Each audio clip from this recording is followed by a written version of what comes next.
Livro A Gênese, de Allan Kardec. Primeira parte, capítulo 6. Uranografia geral. As leis e as forças. 8.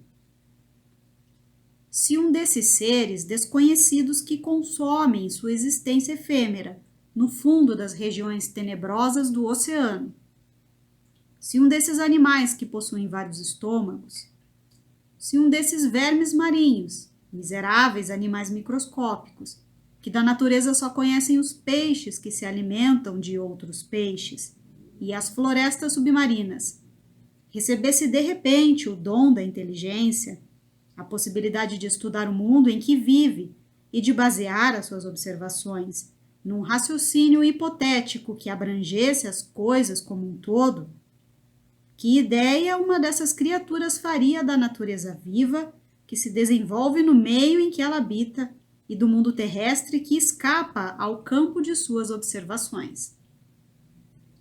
Se, agora, por um efeito maravilhoso do poder da sua nova faculdade, a inteligência, este mesmo ser conseguisse se elevar acima das suas trevas eternas, o fundo do oceano, e alcançar a superfície do mar, não longe das praias de uma ilha com vegetação exuberante, banhada por um sol de calor benéfico, que opinião teria ele a respeito de suas teorias antecipadamente formuladas sobre a criação universal? Não as afastaria de pronto, substituindo-as por uma apreciação mais ampla, embora também relativamente incompleta como a primeira? Ó homens, essa é a imagem da ciência de vocês, uma ciência ainda toda especulativa. Nota de Allan Kardec. Essa também é a situação daqueles que negam a existência do mundo dos espíritos. Assim que retornam a ele pela morte do corpo físico, compreendem como eram vazias as teorias com as quais pretendiam explicar tudo, exclusivamente por meio da matéria. Entretanto, esses horizontes ainda têm para eles certos mistérios que somente se revelam aos poucos, à medida que eles se elevam pela depuração. Mas, desde os seus primeiros momentos neste mundo dos espíritos, eles são forçados a reconhecer a sua cegueira e o quanto estavam longe da verdade. 9. Uma vez que venho tratar aqui da questão das leis e das forças que regem o universo, eu, Galileu, que assim como vocês, também sou um ser relativamente ignorante frente à ciência verdadeira, apesar da aparente superioridade sobre os meus irmãos da Terra, advinda da possibilidade de estudar as questões naturais que lhes são proibidas, em função da posição em que se encontram, encarnados, trago como único objetivo dar a vocês uma noção geral sobre as leis universais. Porém, não pretendo explicar em detalhes o modo de ação e a natureza das forças especiais que dependem dessas leis universais. 10. Existe um fluido etéreo que preenche o espaço e penetra os corpos. Esse fluido é o éter ou a matéria cósmica primitiva, ou ainda o fluido cósmico universal, gerador do mundo e dos seres. As forças que foram responsáveis pela transformação da matéria são inseparáveis desse fluido cósmico universal. Trata-se de leis imutáveis e necessárias que regem o mundo. As diversas formas em que a matéria se apresenta, com variações imensas segundo suas combinações, com seus modos de agir alterados de acordo com as circunstâncias e os meios, são conhecidas na Terra sob os nomes de gravidade, coesão, afinidade, atração, magnetismo, eletricidade ativa. Os movimentos vibratórios do agente, aquele que produz algum efeito, são conhecidos sob o nome de som, calor, luz, etc. Em outros mundos, tais efeitos se apresentam sobre outros aspectos, pois revelam outras características desconhecidas na Terra, mas compatíveis com os mundos em que se manifestam. Na imensidão dos céus, forças em número indefinido desenvolvem-se numa escala impossível de imaginar e avaliar a sua grandeza, assim como o crustáceo, no fundo do oceano, também não consegue abranger a universalidade dos fenômenos terrestres. Ora, do mesmo modo que existe apenas uma substância simples, primitiva, que gerou todos os corpos, o fluido cósmico universal, mas que possui diversas combinações, também todas essas forças dependem de uma lei universal que apresenta diversos efeitos e que, pelos desígnios eternos de Deus, foi soberbamente imposta à criação, para lhe imprimir harmonia e estabilidade. Nota de Allan Kardec.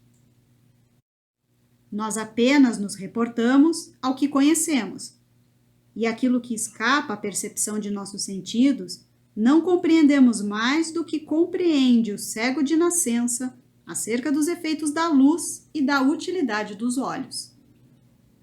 Portanto, pode acontecer que, em outros meios, o fluido cósmico universal tenha outras propriedades, combinações das quais não fazemos a mínima ideia, e que são apropriadas a outras necessidades que nos são desconhecidas.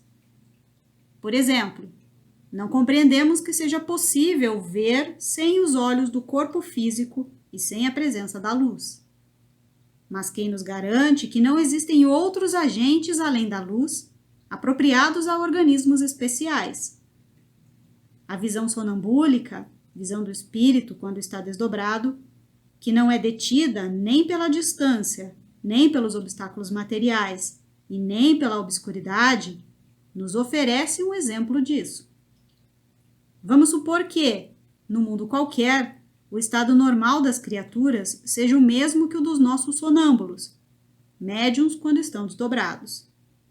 Nesse estado, eles não precisam da nossa luz, nem dos nossos olhos para ver aquilo que não podemos ver. O mesmo ocorre com todas as outras sensações. A vitalidade, a percepção, as sensações e as necessidades variam conforme o meio ambiente em que os seres se encontram. 11. A natureza jamais se opõe a si mesma.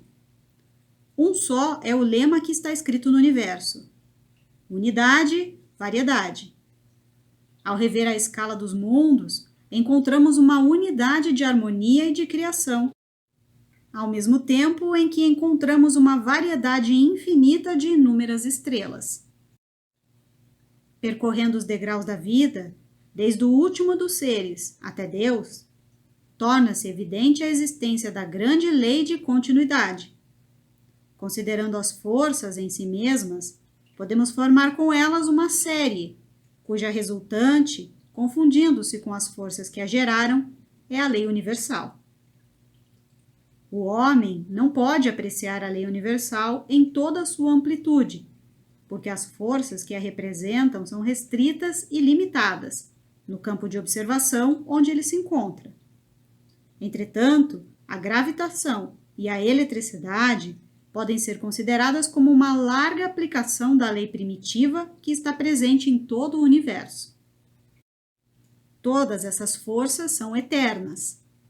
Adiante explicaremos esse termo, e universais como a criação. Essas forças, fazendo parte do fluido cósmico universal, agem necessariamente em tudo e em toda parte. A maneira de agir dessas forças se modifica se elas agem de forma simultânea ou se agem de forma sucessiva, ou melhor, uma depois da outra. Assim, essas forças predominam num lugar, se atenuam em outro, encontram-se pujantes e ativas em certos pontos, latentes ou ocultas em outros, mas sempre preparando, dirigindo, conservando e destruindo os mundos em seus diversos períodos de vida, governando os maravilhosos trabalhos da natureza, onde quer que eles se executem, assegurando sempre o eterno esplendor da criação.